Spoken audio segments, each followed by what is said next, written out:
තෙරුවන් සරණයි මගේ දරුවෝ හැමදෙනාටම 2022 අලුත් අවුරුද්දේ මට හිතුණා දරුවන්ව ටිකක් වැඩියෙන් ව්‍යවසායකත්වයට යොමු කරන්නට ඕනේ කියලා.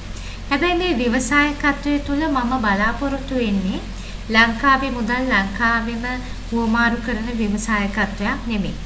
මට ඕනේ ලංකාවට ඩොලර් එකක් හරි පිට රටින් අරගෙන එන ව්‍යවසායකත්වයකට දරුවෝ සූදානම් කරවන්න. මොකද ඒ වෙනුවෙන් තමයි මම හැම වෙලාවෙම කටයුතු කරන්නේ. මට ඒක අත්‍යවශ්‍ය කාරණයක් කියලා මේ අලුත් අවුරුද්දේ මගේ හදවතටම දැනෙනවා. ඒක නිසා මම හිතුවා මම ටිකක් වැඩියෙන් දරුවන්ව බලගැන්වීම කරන්නට ඕනේ කියලා ලංකාවට ඩොලර් අරගෙන එන විදිහේ ව්‍යවසායකයන් ටිකක් ගොඩනගන්නට. ඒ නිසාම තමයි ව්‍යවසායක බලාගාරය මම ආරම්භ කරේ. මේ වෙනකොට බොහෝ දරුවන් ව්‍යවසායක බලාගාරයට සම්බන්ධ වෙලා ඉන්නවා.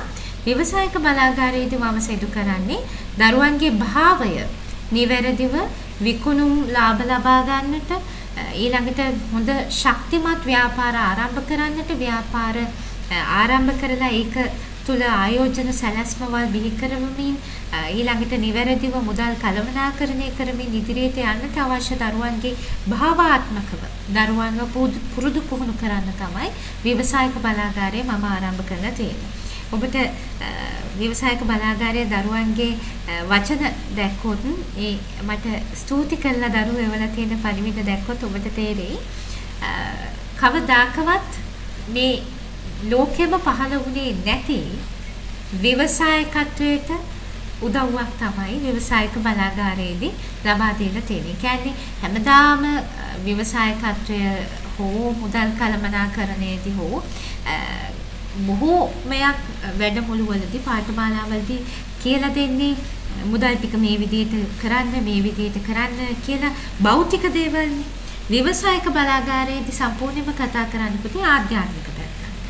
දැන් තමන්ගේ හිත හරියට මෙහෙයවමින්, තමන්ගේ හිතේ තියෙන ශක්තිය හරි විදිහට මෙහෙයවමින් කොහොමද නිවැරදිව ව්‍යවසායකයෙක් විදිහට ඉහළට යන්නේ? තමන් ගොඩ නැගෙන්නේ කොහොමද කියන කාරණේ පිළිබඳව තමයි ව්‍යවසායක බලාගාරයේදී කතා කරන්නේ. ඉතින් ගොඩාක් ව්‍යවසායකත්වයට පාතබපු දරුවෝ මේ වෙනකොට තාම ප්‍රබලව බලගැන්වීමෙන් ඉන්නවා.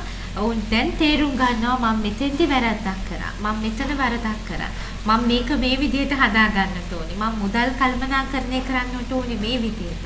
ඒගොල්ලන්ට දැන් මේ දේවල් හරි විදිහට තේරුම් ගිහිල්ලා තියෙනවා. ඒගොල්ලෝ දැන් ඒගොල්ලන්ගේ ඉතුරුම් බලය වැඩි කරගෙන තියෙනවා ව්‍යවසායක බලාගාරයත් එක්කලා. දැන් එක දරුවෙක් මට කියලා වෙලා තිබුණා ලක්ෂ 15ක් මේ පාර ඉතුරු කරා කියලා. එක දරුවෙක් ලක්ෂ 3මාරක් ඉතුරු කරා කියලා තිබුණා. ඒ විදිහට ඒගොල්ලන්ගේ ඉතුරුම් බලය වැඩි කරගෙන හරිම ශක්තිමත් පාදමක් සකස් කරගෙන ව්‍යවසායකයෙක් විදිහට ඉදිරියට යන විදිය පිළිබඳව තමයි ව්‍යවසායක බලාගාරයේදී මම කතා කරන්නේ. ඉතින් මට හිතුණා මේකට සමගාමීව මේ බලාගාරයට තාම ඇතුළත් වෙන්නට අවස්ථාව ලැබුණේ නැති දරුවෝ පුංචි පුංචි ස්වයං රැකියාවලින් ඉදිරියට ගන්නට මම පොදු වීඩියෝ මාලාවකුත් කරගෙන යන්නට ඕනේ කියලා page මේ YouTube channel එක හරහා. ඉතින් දරුවන්ට මේ ව්‍යවසායකත්වයට පාර කියන මේ වීඩියෝ ටිකත් අධ්‍යයනය කරන්නට පුළුවන්. මම මේවා බලාගාරයටත් එකතු කරනවා. ඒ වගේම දරුවන්ටත් මේ දේවල් අධ්‍යයනය කරන්න හැකියාව ලැබෙනවා පොදු වීඩියෝ විදියට. දැන් මේ ව්‍යවසායකත්වය කියන්නේ මොකක්ද? ඉස්සෙල්ලම අපි මේක පොඩ්ඩක් තේරුම් ගමු. ව්‍යවසායකත්වය කියලා කියන්නේ තමන් වෙනුවෙන් මුදල් උපයන්නට මොනවා හරි අපි හිතමු මොනවා හරි පුංචි ස්වයං රැකියාවක් පටන් ගන්නවා කියලා. ඒ කියන්නේ ඔබ ව්‍යවසායකයෙක් බවට පත් වෙනවා. ව්‍යවසායකයෙක් කියලා කියන්නේ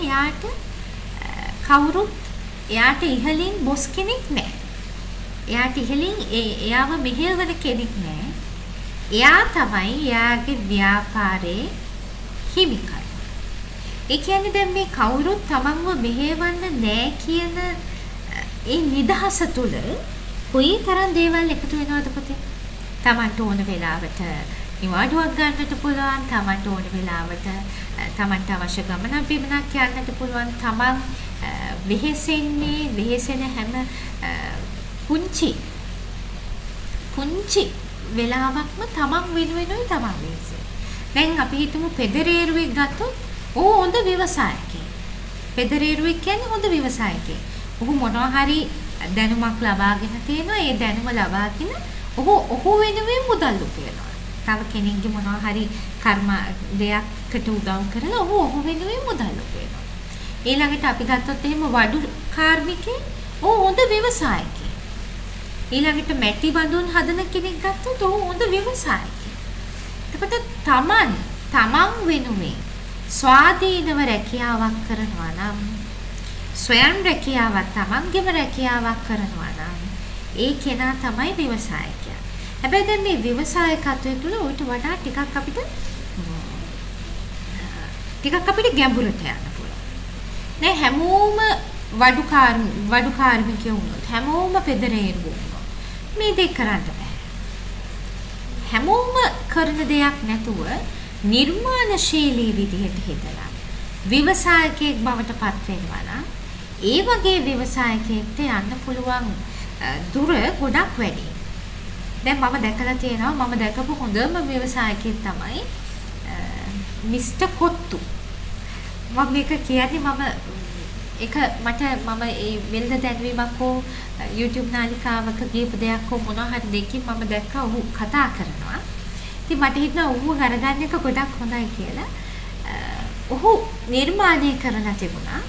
මේ මට කිසිම මුදලක් ලබාගෙන මම මේ ප්‍රවර්ධනයක් කරනවා නෙමෙයි මට අගයන්න අවශ්‍යයිව මම හැම වෙලාවෙම අගයනවා. ඉතින් ඔහු නිර්මාණය කරන්නේ කොත්තු වලම විවිධ රස තියෙන කොත්තු වර්ග. එක ආයතනයකින් කොත්තු වල විවිධ රස තියෙන කොත්තු වර්ග ටිකක් නිර්මාණය කරනවා. දැන් මිස්ටර් කොත්තු කියලා ආයතනය පටන් අරගෙන එතකොට ඒ අර කෑම කඩ අතරේ නිර්මාණශීලීව කෑම කඩය ඔහු ක්‍රියාත්මක කරගත්තා. එතකොට මේ නිර්මාණශීලී කෑම කඩෙන් කෑම අරගන්න ගොඩක් අය එනවා. තවත් මම මේ අන්තර්ජාලය ඔස්සේ දැකපු තව එකක් තමයි එක ආපන ශාලාවක් තියෙනවා. මේ ආපන ශාලාවේ ඇනොම් කරන මේ කෑම වර්ගයට විරුද්ධ කෑම මොනවා හරි අපි හිතමු අපි අයිස්ක්‍රීම් එකක් ඕඩර් කරා නම් එන්නේ වටලක්පමක් වෙනවා. හේතුව තමයි ඒකේ වැඩ කරන්නේ පොඩ අමතක වෙන රෝගී තත්ත්වයක් තියෙන වයසක උදවිය තමයි වැඩ කරන්නේ. එතකොට ඔවුන්ට හිතන කෑම වර්ග තමයි පිරිනමන්නේ. ඒකට හරි පාදරේ මේ පිරිනැවීම කරන ඒකත් එක්තරා විදිහක අලුත් සිතුවිල්ලක්. අපිට හිතන්න පුළුවන් ඒක හරිම ආදරණීය දෙයක් කියලා. ආදරණීය දෙයකට වඩා එතන තියෙන නිර්මාණශීලීත්වය. තව මේ කෑම කඩත් එක්කම මම දැකපු දෙයක් තමයි ගම් වතුර තත්වයකදී එක්තරා ආපන ශාලාහිමි ගම් වතුරේ ආහාර අරගන්න අලුත් අත්දැකීමක් මිනිසුන්ට දෙන්න ගම් වතුරේ හදනවා ආපන ශාලාව. ඒකට ගම් වතුරේ ආපන ශාලාවක් හදනකොට මේ ගම් වතුරේ කෑම කනකොට කොහොමද වෙන්නේ කියන සිතුවිල්ල ගන්න මිනිස්සු ඇවිල්ලා ඒක අත්හදා බලනවා. අන්න නිර්මාණශීලීත්වය කියන එක. මේ විදිහට දරුවන්ට එකම විදිය දැන් අපි දකින්නේ පුතේ ගොඩක් වෙලාවට දරුවෝ කරන්නේ අපි හිතමු කෙනෙක් මොනවා හරි අපි හිතමු ෆෘට් සලාඩ් විකුණන තැනක් හදනවා කියලා එයා අලුතින් හිතලා අලුත් විදිහට ෆෘට් සලාඩ් විකුණන ආපන ශාලාවක් පටන් ගන්නවා. එතකොට මේක පටන් ගත්තාම ඊට තව චුට්ටක් එහා ෆෘට් සලාඩ්ම අලෙවි කරන්න තමයි අපේ දරුවෝ බලන්නේ. ඇයි? එයාගේ බිස්නස් එක කඩලා මටත් එතකොට බිස්නස් එකක් ගන්න පුළුවන්. එහෙම නෙමෙයි හිතන්න ඕනේ. ඊට වඩා නිර්මාණශීලී වෙන්න ඕනේ. හැම වෙලාවෙම දරුවෝ මතක තියාගන්න හැමෝම කරන දෙයකට යන්න එපා. මේ ලෝකේ විවිධාකාර අවශ්‍යතා තියෙනවා. ඒ කියන්නේ දැන් අපි ගත්තොත් මම පුංචි දෙයක් කියන්නම්. දැන් අපි මේ මුළුතැන්ගේ වැඩ කරන එක අපි ගමු සිංක් එක මුළුතැන්ගේ අපි භාජන හොදන සිංක් එකක් ගත්තොත් එහෙම මේ සිංක් එකේ කුණු අපි හිතමු දැලි භාජන අපිට හොදන්න වෙනවා කියලා. ඒකට මේ දැලි භාජන හොදනකොට ඇති වෙන ගැටලු තියෙනවා. දැලි සිංක් එකේ රැඳෙනවා ඒව කොහොමද අයින් කරන්නේ? ඉක්මනට සිංක් එක හොදගන්නේ කොහොමද? මේ වගේ විවිධ ගැටලු තියෙනවා. දැන් එතකොට මම දකිනවා ගොඩාක් මේ චීන ජාතිකයින් මේවා දිහා හොඳට අධ්‍යයනය කරලා ඒගොල්ලන්ගේ ජනගහනය වැඩිනේ. එතකොට හැමෝම එකම විදිහේ මේ දෙයකට යොමු වෙන එක හොඳමදි. එතකොට ඒගොල්ලන්ගේ අර තමන්ට ලැබෙන මුදල් ඒ කියන්නේ තමන්ගේ ව්‍යාපාරයේ ලාභ ලැබීම අඩු වෙනවා. ඒ නිසා ඒගොල්ලෝ හොඳට හරිම විචක්ෂණශීලී බුද්ධියකින් මේ ගැටලු හඳුනා ගැනීමට යොමු වෙන බව මම දකිනවා චීන ජාතිකයින්ගේ. එතකොට ඒගොල්ලෝ මුළු තැන්ගේ වැඩ පහසු කරන්න විවිධ උපකරණ භාවිතා කරලා තියෙනවා. එක්තරා චීන ජාතිකයෙක් මම දැක්ක නිර්මාණය කරලා තියෙනවා. සිංක් එකේ තියෙන මේ ටැප් එක කඩලා එහෙම නැත්නම් ඒක මේ රුඩ විදියට නැතුව හෝස් එකක් විදියට සිංක් එක පිරිසිදු කරන්න පුළුවන් විදියට හදලා තියෙනවා පොඩි බටයක් එකතු කරලා. ඉතින් මේ බටේ එකතු කිරීමෙන් අර සිංක් එක හොදන එක අපි මිනිත්තු 5ක් වැය කරා නම් මිනිත්තු 2කින් විතර ටක් ගාලා සිංක් එක හොදන්න දාන්න පුළුවන්. ඒ වගේ සමහර වෙලාවට ඉඩකඩ ප්‍රශ්නවලදී ඇඳම තව මොනවාද මේ පුටුවක් විදියට හදන්න ඊට පස්සේ ඇඳම මේසයක් කරගන්න මේ විදියට නිර්මාණශීලීත්වය එකතු කරලා දෙනවා. මොකද ව්‍යවසායකයෙක් ගොඩ නැගෙන්නේ මෙන්න මෙතන. කියන්නේ යා නිර්මාණශීලීව සමාජයේ තියෙන මොනවා හරි ගැටලුවකට පිළිතුරක් හොයාගන්න. ඉතින් අපේ ලංකාවේ ඒ වගේ නිර්මාණශීලීව සමාජයේ තියෙන ගැටලු වලට පිළිතුරු හොයාගත්ත දක්ෂ ව්‍යවසායකයින් ඉන්නවා. ඒ අතරේ අපි ගත්තොත් එහෙම දැන් ඔය අහක දාන ගොඩාක් මේ පොලිතින් ප්‍රශ්නෙට විසඳුමක් විදියට මම දැකලා තියෙනවා මේ මොනවාද පොළපත් භාවිතා කරලා පිඟන් වර්ග ඊළඟට ওই විදියට ලී හැඳි විවිධාකාර විදියට මේ පරිසර හිතකාමී දේවල් ව්‍යවසායකත්වයේ තුල දරුවෝ හොඳ ව්‍යවසායකයින් බිහි වෙලා තියෙනවා. ඊට අමතරව ඔය මමම බිහි කරපු ව්‍යවසායකයින් දැන් ඉන්නවා නිල් කටරොළු මල් කුඩු කරලා තේ හදලා ඊට පස්සේ තව මම මේ අන්තර්ජාලය හරහා අලෙවි කරන්න පුළුවන් ක්‍රම මොනවාද අපි ගත්තොත් එහෙම කොට්ටම්බ කොළ ඊළඟට කොස් කොළ දෙල් කොළ ඊළඟට කටු අනෝද කොළ මේ විදිහට අලෙවි කරන්න පුළුවන් මල් වර්ගවල පෙති වියලලා අලෙවි කරන්න පුළුවන් බව. එහෙම මම ගොඩාක් මේ ව්‍යවසායකයන් බිහි කරන්නට ඒ වගේ අදහස් දීලා තියෙනවා. මේ වෙනකොට දරුවෝ ඒවා අරගෙන ව්‍යවසායකයන් බවට පත් වෙලා තියෙනවා. ඉතින් ඊළඟට තම මේ විදිහට දරුවෝ පුංචි දෙයක් ගැන බලාගෙන හිටියොත් මම එතකොට ඒ ලෙවල් වල හිටියේ මම උසස් පෙළ ලියන කාලේ මට අවශ්‍ය වුණා මේ මැටි භාජනයකම අපි කියන ඔපරේෂන් එහෙම නැත්නම් මැටි භාජනයක වතුර පිරෙවුවොත් පුතේ අර සවිවර භාවය නිසා ඉක්මනට ඒ වතුර ටික ඉහළට මේ වාෂ්ප වෙලා යනවා. එතකොට මේ වාෂ්පීකරණය වළක්වුවොත් එහෙම අපි මැටි භාජනයේට වතුර ටිකක් මැටි පෝච්චියකට වතුර ටිකක් දැම්මොත් ටිකක් වෙලා තියාගන්න පුළුවන්. ඒ වගේ මම නිර්මාණය කරා කොහොල්ල වලින් මේ මැටි භාජනය සම්පූර්ණයෙන්ම මේ හොඳ තදට තියන්න පුළුවන් කොහොල්ල ඉවත දාන කොහොල්ල භාවිතා කරලා පොඩි පේස්ට් එකක්. එතකොට මේ පේස්ට් එක ආලේප කරපු මේ මල් පෝච්චි වල වතුර දවස් 3ක් තියාගන්න පුළුවන්. එතකොට ඒක වතුර සංරක්ෂණය කරන එක්තරා විදිහේ උපක්‍රමයක් බවට පත් වෙනවා. ඉතින් ඒක ඊළඟට වැඩි දියුණු කරලා ඒකම අපි භාවිතා කරන්න මට ඒ රිසර්ච් එක හොඳටම ඉවර කරන්න බැරි වුණා. නමුත් ඒ රිසර්ච් එකේදී අපි හිතුවේ කොහොල්ල පාවිච්චි කරලා මැටි බිත්තිවල පිරියම් කිරීම කරන්න ක්‍රමවේදයක් අපි සකස් කරන්න බැලුවා. ඉතින් මේ විදිහට විවිධ විදිහට අපිට විවිධ නිර්මාණ කරන්න පුළුවන්. මම දැක්ක මේ ළඟදී තව එක දරුවෙක් පුංචි දරුවෙක් නිර්මාණය කළා තියෙනවා මැටි ලිපක්. මේ ලිප පොල් කටු අඟුරු වලට අර මේ දාහකයක් ක්‍රියාත්මක වෙලා පොල් කට්ටක් විතරයි ඕනේ. හොඳට ඒ දර ලිපෙන් බතක් උයා ගන්න පුළුවන්. ඉතින් ඒ විදිහට ඒව තමයි ව්‍යවසායකත්වය කියන්නේ. ඒ නිර්මාණශීලී ව්‍යවසායකත්වය බිහි වෙන්නට උන. එතකොට දැන් මේ ව්‍යවසායකත්වය තමන්ට අනේ මට කරන්න දෙයක් නැහැ කියලා දරුවන්ට ඉන්න ඕනේ නැහැ. ව්‍යවසායකත්වයේ තුල දරුවෙක් ඉහළට යන්න ඕනේ නම් තමන් පළවෙනියටම දැනුම ලබා ගන්න ඕනේ. ව්‍යවසායකයෙක් විදියට දැන් මම කියවනේ ව්‍යවසායකත්වය කියන්නේ මොකක්ද? ඒක නිර්මාණශීලී වෙන්නේ කොහොමද කියන කාරණේ. එතකොට මේ නිර්මාණශීලී ව්‍යවසායකත්වයේ තුල ඔබ හරි විදියට හොඳ නැගෙන්න පළවෙනි දේ තමයි ඔබ දැනුමක් ගන්න. ඉතින් එතකොට දැන් අපි හිතමු ඔබ ගාව කොස්කොලක් තියෙනවා. ඔබට කොස්කොල ඕන තරම් සපයන්න පුළුවන්. හැබැයි ඔබට කොස්කොල විකුණන තැනක් දන්නේ නැහැ. එහෙනම් ඒකට තමයි ඔබ අන්තර්ජාලයෙන් මුදල් ලිපීම පිළිබඳව ඔබ දැනගන්නට. ඔබ දන්නවා අන්තර්ජාලයේ හරහා කොස්කොල අලෙවි කරන්න පුළුවන් කියලා. හැබැයි කරන විදිය දන්නේ නැහැ.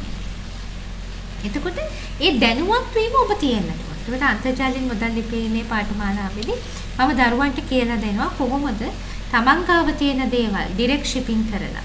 එහෙම නැත්නම් තමන් මේ දේවල් මේ අන්තර්ජාලය හරහා අලෙවි කරලා කොහොමද ඩොලර් වලින් මුදල් ආකර්ෂණය කරන්නේ කියලා. එක ක්‍රමයක් නෙමෙයි ක්‍රම ගණනාවක්ම තියෙනවා. ඔබට අන්තර්ජාලය හරහා මුදල් උපයන්නට පුළුවන්. පුංචි මුදල් නෙමෙයි ලක්ෂ ගණනේ දරුවන්ට මුදල් උපයන්න පුළුවන් ක්‍රම තියෙනවා. ඒ සියලුම ක්‍රම තාම අඩු මුදලකට සියලුම ක්‍රම වීඩියෝ පාඨමාලාවක් විදිහට මම ලබා දෙලා තියෙනවා. මොකද මම ආධ්‍යාත්මික ගමනක යෙදෙන නිසා මට දරුවෝ වෙනුවෙන් කතා කරන්න කාලයක් Zoom meeting තියලා එහෙම කරන්න කාලයක් නැහැ. නමුත් මගේ දැනුම දරුවන්ට දෙන්නට ඕනේ නිසා මේ සියලුම අන්තර්ජාලය හරහා මුදල් උපයන ක්‍රම සියල්ලම වීඩියෝ 71ක වීඩියෝ පාඨමාලාවක් විදිහට ලංකාවේ හිටියත් පිටරට හිටියත් අධ්‍යයනය කරන්න පහසු විදිහට මම හදලා තියෙනවා අවශ්‍ය දරුවන්ට ඒ අන්තර්ජාලයෙන් මුදල් ලිපීම පාඨමාලාවට සම්බන්ධ වෙන්නට පුළුවන්. එතකොට Taman දැනුවත් වීම තමයි මූලිකම දේ. එතකොට ඊළඟ දේ තමයි මේ දැනුම සොයාගෙන යනකොට දරුවෝ කරන වැරදි ටිකක් තියෙනවා. මම මේ ටික කියලාම මේ දේශනය මෙතනින් හමාර කරනවා. ඊළඟට මම ඊළඟ දේශනයේදී කතා කරනවා ඊළඟට ඔබ බලගන්නන්න ඕන කොහොමද කියලා මේ ව්‍යවසායකත්වයේ තුල යනකොට. ඉතින් දැන් මේ දැනුම ලබා ගන්නකොට ගොඩාක් වෙලාවට දරුවෝ පුරුදු වෙලා ඉන්නේ අර පන්ති කාමරයේ ටීචර් උගන්වනවා. එතකොට දරුවෝ ඒ ටික නෝට් එකක ලියාගෙන පාඩම් කරනවා. ඒක තමයි පුරුදු වෙලා ඉන්නේ. හැබැයි පුතේ ව්‍යවසායකයෙක්ට ගොඩනගෙන්නට බෑ ඒ විදිහට ඔබ පුරුදු වුණා. දැන් මේ අන්තර්ජාලය හරහා දැන් මේ මම දරුවන්ට පාඨමාලා දෙනකොට දැන් නම් Zoom meetings හරහා උගන්වනවා. අන්තර්ජාලය හරහා උගන්වන්න දැන් ගුරුවරු ක්‍රියාත්මක වෙලා තියෙනවා. මම මගේ ටිෂු කල්චර් මුල්ම කෝස් එක පටන් ගත්තේ මීට අවුරුදු 4කට විතර කලින්.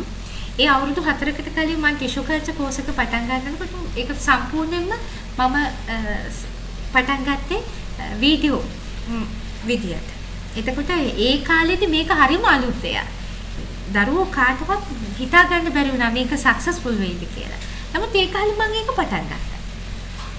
ඉතින් එතකොට මට කියන්නට ඕනි දේ තමයි හැම වෙලාවෙම අලුත් විදියට හිතන්න ඕනේ. සහ අත්දැකීම් එකතු කරගනිමින් ඉගෙන ගනිමින් ඉදිරියට යන්නට ඕනේ. ව්‍යවසායකත්වයේ තුල ගොඩ නැගෙන්න නම් යම්කිසි දරුවෙක් පළවෙනිම දේ තමයි මේක. දැනුම එකතු කරගන්නට ඕනේ. දැනුම අතින් අල්ලලා උගන්වන දෙයම නෙමෙයි. දැනුම කියන්නේ. දැන් මේ අන්තර්ජාලයෙන් මුදල් ලිපීමේ පාඨමාලාවේදී මම දරුවන්ව යොමු කරනවා මේ ස්වයං අධ්‍යයනය තුලින් දැනුම එකතු කරගන්න. ඊට අපි දැන් මම මුලින්ම දරුවන්ට පොඩ්ඩක් කියලා දුන්නේ අර ඇඩ්ලික් වෙබ්සයිට් වල වැඩ කරන විදිහ. එතකොට දැන් ටික ටික යොමු වෙනවා ඇඩ්ලික් වෙබ්සයිට් එක වැඩ කරනකොට අන්තර්ජාලය හරහා කරන මූලික බේසික් ක්‍රියාකාරකම් වලට දරුවෝ යොමු කරනවා. ඉතින් ඒ වගේ ටික එතකොට දැනුම හොයාගෙන යන්න පුළුවන් යාවත් කාලීන වෙන්න පුළුවන්. තමන්ගේ අත්දැකීම් මත තමන්ට දැනුම තියෙනවා. තමන් ඒ දැනුම කොහොමද තමන්ගේ ව්‍යාපාරයට එකතු කරගන්නේ කියලා දැනුමත් වීම වෙනවා. මේ හැම දෙයක්ම තේරෙන්න ඕනේ පුතේ. ඉදිරියට යන්නට නම් ව්‍යවසායකත්වයේ තුල. දැන් අපි මල් වගාවක් ගමුකෝ. එතකොට නිකම් මල් පැලයක් හිටවන්න දැනගත්ත පමණින්ම ව්‍යවසායකයෙක් වෙන්නේ නැහැ. මල් වගාවක් කරන ව්‍යවසායකයෙක් නම් එයාට බොහෝ දේවල් අත්දැකීම් තුලින් ඊළඟට තමන්ගේ පාරිභෝගිකයින් එක්කලා කටයුතු කරනකොට ඒ තුලින් මේ හැම දෙයකින්ම දරුවෝ ඉගෙන ගන්න ඕනේ. එතකොට ඉගෙන ගැනීම අතින් අල්ලලා කෝස් එකක් කරපු විදිහට නෙමෙයි. මම හැම වෙලාවෙම මගේ දරුවන්ව මේ යවන්නේ ඒකට. ඒ කියන්නේ ඒගොල්ලන්ට හැමදේම මම යන්න ඕනේ පාර පෙන්නනවා. ඊට පස්සේ ඒ පාර වැටෙන්නේ නැතුව නවතින්නේ නැතුව යන විදියක් මම කියලා දෙනවා. ඒ කියන්නේ පුතේ මට කොට්ටු කරගන්නේ නැහැ දරුවන්ව. නිදහසේ ඉදිරියට යන්නට මම ඒ දරුවන්ට පාර පෙන්නන තමයි අන්තර්ජාලයෙන් මුදල් ලිපීමේ පාඨමාලාවේදී මම ඒක විශේෂයෙන්ම දරුවන්ට කියලා දෙනවා. මොකද අන්තර්ජාලයෙන් මුදල් ලිපීම කියන්නේ හැම තිස්සෙම යාවත් කාලීන වෙන්නේ. දැනුම ලබා ගැනීමෙන් යන්න ඕන තැන. ඉතින් ව්‍යවසායකත්වයේ තුල දරුවෝ ගොඩ නැගෙනවා නම් ඒකත් එහෙම තමයි. ඒ විදියට තමයි තමන්ගේ හිතට අවශ්‍ය කරන ශක්තිය එන්නේ. ඒ අර ව්‍යවසායකයෙක් ගාව පුතේ පුදුමාකාර ආත්ම ශක්තියක් තියෙනවා. මේ ආත්ම ශක්තිය පියවරෙන් පියවර වැඩි වෙනවා. ඒ දරුවා ඒ එන අභියෝගවලට මුහුණ දෙන ආකාරයත් එක්කලා. දැන් මම ව්‍යවසායික බලාගාරයේදී අභියෝග කළමනාකරණය පිළිබඳව භාවාත්මකව කොහොමද අභියෝග කළමනාකරණය කරන්න කියන එක ගැන කතා කරනවා. එතකොට මේ කළමනාකරණය කරගෙන තමන් ප්‍රබලව ශක්තිමත් වෙනකොට ආයේ ඒ වගේ ගැටලුවක් ආවොත් තමන්ට දැනෙන්නේ නැහැ. ඒ විදිහට ඒ දරුවා ඉදිරියට යන්නට අවශ්‍යතාවය තියෙනවා. ඒක තමයි ඔබ ලබා ගන්න ඕනේ. එතකොට ඒවා අතින් අල්ලලා කියලා දෙන්න පුළුවන් දේවල් නෙමෙයි. ඒවා තමන්ගේ පුහුණුවෙන්ම තමන් ගන්නට ඕනේ. ඉතින් ඇත්තටම දැන් අපි හිතමු ඔබ මොනවා හරි වැඩපලක වැඩ කරා කියලා අපි හිතමු ඔබ ගාමන්ට් එක වැඩ කරනවා. ගාමන්ට් එක ටික දවසක් වැඩ කරනකොට ඔබට පේනවා මේ ගාමන්ට් එකේ වැඩ කෙරෙන විදිය. එතකොට ඔබේ හිතට එනවා මේ පිළිබඳව හොඳ ආත්ම විශ්වාසය. මේක මේ විදියට කරන්න. මේක මේ විදියට කරන්න. ව්‍යවසායකත්වයකට යන්නට කලින් ගොඩක් හොඳයි දරුවෙක්ට මේ විදියට තමන් ආස කරන ශාස්ත්‍රයේ කවුරු හරි අපි හිතමු ඔබ හරි ආසයි කියලා මොනවා හරි රෙස්ටුරන්ට් එකක් පටන් ගන්න. එහෙනම් ටික කාලයක් ඒ රෙස්ටුරන්ට් එකක ගිහිලා වැඩ කරොත් කාගේ හරි සේවකයෙක් විදියට ඔබ ටික කාලයක් ගිහිලා වැඩ කරනවා. එතකොට ඔබට පේනවා ඒකේ කොහොමද කටයුතු සිද්ධ වෙන්නේ. ඒ විදියට ඔබ පොඩ්ඩක් ඒ වගේ දැනුම එකතු කරගන්න. ඒවා ප්‍රායෝගික දැනුම. තමන්ගේ ජීවිතයට එකතු කරගන්නවා. ප්‍රායෝගික දැනුම ටික එකතු කරගන්නේ ඔබට ටිකක් ඉදිරියට යන්නේ හැකියාව තියෙනවා. එතකොට තමන්ගේ හිතට ලොකු විශ්වාසයක් මට මාත් මෙහෙමයි කරන්නේ. ඒ රෙස්ටුරන්ට් එකේ ඔබට පේනවා නම් මොනවා හරි අපි හිතමු ඒක සුදුසු නෑ කියලා ඔබට ඒක වෙනස් කරගන්න පුළුවන් ඔබේ රෙස්ටුරන්ට් එකේදී. ඒ විදිහට ඔබ ටිකක් වෙනස් කරගන්න පුළුවන්. එතකොට දැනුම එකතු කර ගැනීම ව්‍යවසායකත්වයේ තුල ඉතාමත්ම ප්‍රබලව තිබිය යුතු දෙයක්. ඒ වගේම මේ දැනුම හරි විදිහට කළමනාකරණය කර ගැනීම සිද්ධ කරන්න ඕන. දැනුම කියලා කියන්නේ අපිට සමාජයෙන් ලැබෙන දැනුම, අපි අත්දැකීම් විදිහට ලබා ගන්න දැනුම, පාරිභෝගිකයින්ගෙන් ලබා ගන්න දැනුම, අපි දෙයක් කීප වතාවක් කරලා පුහුණුවෙන් ලබා ගන්න දැනුම, ඊළඟට අපි මේ පිළිබඳව තියෙන ආටිකල්ස් හා අනිත් දේවල් කියලා ලබා ගන්න දැනුම, අපි හිතලා ලබා ගන්න දැනුම. අපි හිතනවනේ පුතේ යම් කිසි දෙයක් වුණාම මට මේක මීට වඩා හොඳට විසඳන්න තිබුණා. මම මේක විසඳන්නට උනේ මේ විදියට නෙමෙයි. මට මේක මෙන්න මේ විදියට විසඳුවා නම් මීට වඩා හොඳ ප්‍රතිඵලයක් ගන්න පුළුවන්. අන්න ඒ විදිහට දරුවන්ට හිතන්න පුළුවන්. ඊළඟට තමන් කරන ශාස්ත්‍රය, තමන් වැඩ කරන ශාස්ත්‍රය පිළිබඳව තව කෙනෙක් එක්කලා කතා කරලා එයාගේ අත්දැකීම් ගන්න දැනුම. ඉතින් මේ විදිහට දැනුම ගොඩාක් දරුවන්ට එකතු කරගන්න. ඊළඟට තමන් දැන් ඔය අපි හිතමු වගාව යෙදෙන දරුවන්ට නම් විවිධ YouTube channels තියෙනවා. ඊට පස්සේ වගා වේදන අය එක වගා ක්‍රම පාවිච්චි කරනවා. අපි කියනවා වතුරේ වගා කිරීම. ඊට පස්සේ විවිධ විදියට අපි කියනවා එක විදිහේ කල්චරින් ක්‍රම තියෙනවා. මේ පිළිබඳව අධ්‍යයනය කරමින් ලබා ගන්න. එතකොට දැනුම හොයාගෙන යන්නට. මේ දැනුම ලබා ගැනීම තුළ තමන් කරන ශාස්ත්‍රය, තමන් ආස ශාස්ත්‍රය.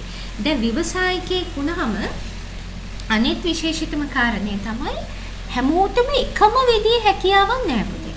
දැන් සමහර කෙනෙක්ට එයා අපි හිතමු එයා මැටි කර්මාන්තයට ආසයි. මැටි අල්ලන්න ආසයි. මැටිත් එක්කලා ඉන්නකොට එයාගේ හිත පුදුමාකාර විදිහට නිවෙනවා. අර මැටි පෝරුව මෙහෙම කරකැවෙනකොට ඒ දිහා එයා භාවනාවක් වගේ බලාගෙන ඉන්නවා. එයා ඒකට පුදුමාකාර විදිහට ඇතුළෙන්ම ආසයි. ඒත් ඒ වගේ කෙනෙක්ට ඒක කරන්න පුළුවන්. හැබැයි කෙනෙක්ට හිතන අනේ මේ මොන කරදරයක්ද මේ මැටි කරන වැඩේ මට හරියන්නේ නැහැ කියලා හිතනවා නම් එයාට ඒක ඉන්න බෑ. එතකොට ඒ වගේම දැන් ඔය අපි ගත්තොත් එහෙම යම් කිසි දරුවෙක් ක්‍රිකට් ක්‍රීඩාවට ආසයි. හැබැයි එයාට කරන්න වෙලා තියෙන රෙස්ටුරන්ට් එක. එයා රෙස්ටුරන්ට් එකෙන් එයාගේ හිතට කිසිම සැනසීමක් එන්නේ. ඒකට තමන් ව්‍යවසායකත්වයේ තුල ගොඩ නැගෙන්න ඕනේ තමන්ට ආස ශාස්ත්‍රය. ආස ශාස්ත්‍රය පැත්තකට දාලා වෙන ශාස්ත්‍රයකට ගියොත් ඔබට එතන සැනසීමක් දැනෙන්නේ නැහැ. ඔබ එතෙන්ට වෙලා තරඟ කර කාර්යබහුල වෙවි හිතා ඉඳීවි. හැබැයි ඔබට ඔබ ආස ශාස්ත්‍රයේ කටයුතු කරනකොට ඔබට කාර්යබහුලත්වයක් කියලාවත් දැනෙන්නේ නැහැ. ඒ කියන්නේ කාලය අපි නොසලකා හරින දෙයක් බවට පත් කරනවා.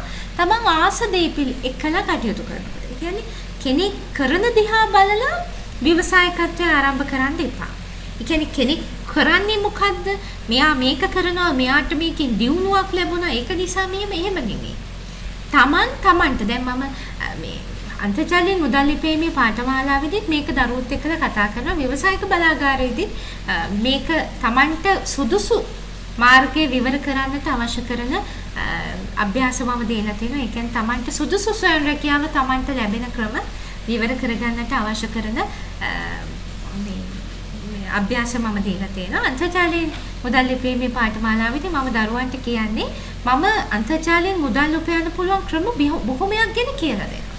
ඒ කියලා දීලා මම දරුවන්ට කියනවා ඔබේ හැකියාවට සහ ඔබේ අවශ්‍යතාවයට ඔබේ ආසාවට හරියන විදිහේ අන්තර්ජාලයෙන් මුදල් උපයන්නේ ක්‍රමය එකක් හෝ දෙකක් තෝරගන්න.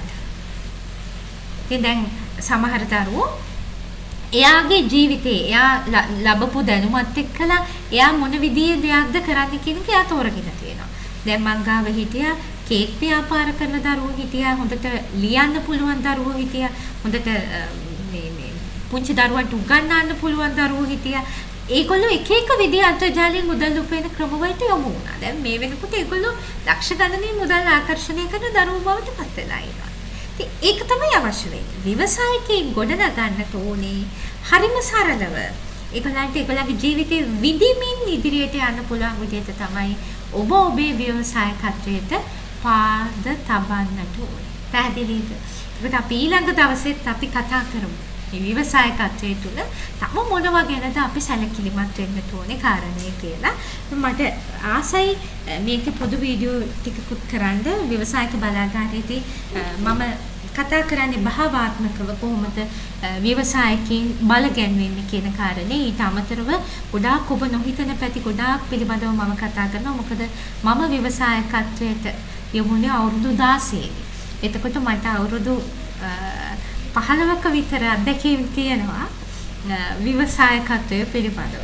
ඉතින් ඒ ලබාගත් සියලුම අත්දැකීම් විවිධ ක්ෂේත්‍රවල එක ක්ෂේත්‍රයක් නෙවෙයි ලංකාවේ පිටරට විවිධ ක්ෂේත්‍රවල ලංකාවේ ඉහළම මට්ටම්වල අධ්‍යාපන මට්ටමේ ඉහළම තැන්වල කටයුතු කරලා ඊළඟට ව්‍යාපාර මට්ටමේ ඉහළම අයත් එක්කලා කටයුතු කරලා ව්‍යාපාරික මට්ටමේ ඉහළම තැන්වල ඉන්න දරුවොත් එක්කලා කතා කරලා සෞභාග්‍ය රන්තුරුටුව වැඩමුළුවේදී පුතේ ප්‍රබල ව්‍යවසායකයන් මට හම්බෙලා තියෙන එකලගේ ව්‍යවසායකත්වය සම්පූර්ණයෙන්ම නැති කරගන්නට විවිධ හේතු පදනම් වෙලා ඒගොල්ලන්ගේ ව්‍යාපාර සම්පූර්ණයෙන් බංකොලොත් වෙනවා. ඒවා කොහොම මම නැගී හිටවලා තියෙනවා. ඉතින් ඒගොල්ලන්ට ඒවට ශක්තිය දුන්නේ කොහොමද? මේ ඔක්කොම මගේ ගාව තියෙන සියලුම අත්දැකීම් සහ සියලුම දේවල් මම කියවලා ඉගෙන ගත්ත දේවල් මම අධ්‍යයනය කළා මම හිතලා මම සමාජයෙන් එකතු කරගත්ත දේවල් ඔක්කොම එකතු කරලා තමයි ව්‍යවසායික බලාගාරය හදලා තියෙන්නේ. අවශ්‍ය ඕනම දරුවෙකුට සම්බන්ධ වෙන්නත් පුළුවන්. ඒ වගේම අන්තර්ජාලයෙන් මුදල් ලිපීමේ පාඨමාලාව ව්‍යවසායික බලාගාරයත් එක්ක මේ දැනුමත් ලබා ගන්න කියලා මට දරුවන්ට කියන්නට ඕනි. මොකද සෞභාග්‍ය රන්තුරුටුව වැඩමුළුව ව්‍යවසායික බලාගාරය සහ අන්තර්ජාලයෙන් මුදල් ලිපීමේ පාඨමාලාව මේ තුනම මගේ මම මේ කියලා දෙන මාවත දිගේ යන්න කැමති දරුවෙක් භාවිතා කළ යුතුමයි. මොකද ඒ තුනම ඕනේ මට ශක්තිමත් පරිපූර්ණ දරුවෙක්ව ඉදිරියට ගන්න. ඉතින් ඒ තුනම අරගන්න ඒ තුනම දැනුම අරගන්න කියලා දරුවන්ට මතක් කරනවා. පේජ් එකට පණිවිඩයක් එවන්න පුළුවන්. පහළ ඩිස්ක්‍රිප්ෂන් බොක්ස් එකේ තියෙනවා ශාරාජි සිම්පල් ලයිෆ් FB page එකේ link එක page එකට ඇවිල්ලා ඉහළම තියෙනවා මගේ FB page එකේ inbox පණිවිඩය වෙන send message කියන කොටස. ඒ කොටසට පණිවිඩයක් එවන්න. පණිවිඩයක් එවලා දරුවන්ට සම්බන්ධ වීමේ හැකියාව තියෙනවා. බලාගාරයට ව්‍යවසායික බලාගාරයට සෞභාග්‍ය රන්තුරුටුව වැඩමුළුවේදී නම් මාත් එක්කලා කතා කරන්නත් අවස්ථාවක් ලැබෙනවා. ඔබේ ආධ්‍යාත්මික ගැටලු වලට විසඳුම් ලබා ගන්න. ඊට අමතරව අන්තර්ජාලයෙන් මුදල් ලිපීමේ පාඨමාලාවට. ඒ වගේම හැමතිස්සෙම තමන්ගේ ආධ්‍යාත්මික ශක්තිය ඉහළ නංවමින් ඔබ කටයුතු කරන්න ඕනේ. ඒකට ඔබට උදව් කරන්නේ ආශිර්වාද පන්බුසාහිරු මැණික් නිවැරදිව අභ්‍යාස කරන දරුවන්ට ඒව ලබා ගන්නට හිත් පහළ වේවි මුදල් ලැබේවි. ඉතින් සිම්පල් ලයිෆ් තල්කවාණියෙන් ඔබට ශාක හමුදාවේ පැල වර්ග සහ දීප් වෙන මල් වර්ග ඒ වගේම අලුත් පෙළවලු ලබා ගන්නත් පුළුවන්. ඇනුම් කරලා ඒව ලබා ගන්නට හැකියාව තියෙනවා. ඔක්කොටම ඔබ එන්නට ඕනේ ලංකාවේ හිටියක් පිටරට හිටියක්. පහළ ඩිස්ක්‍රිප්ෂන් බොක්ස් එකේ link එක හරහා page එකට ඇවිල්ලා ඔක්කොම තොරතුරු ලබා ගන්නත් පුළුවන්. එහෙනම් අපි තවත් වීඩියෝ එකකින් නැවත හම්බ වෙමු. channel එක subscribe කරලා තියාගන්න, bell icon එක click කරලා තියාගන්න all option එකේ යටතේ. තෙරුවන් සරණයි මගේ දරුවෝ හැම දිනාටම.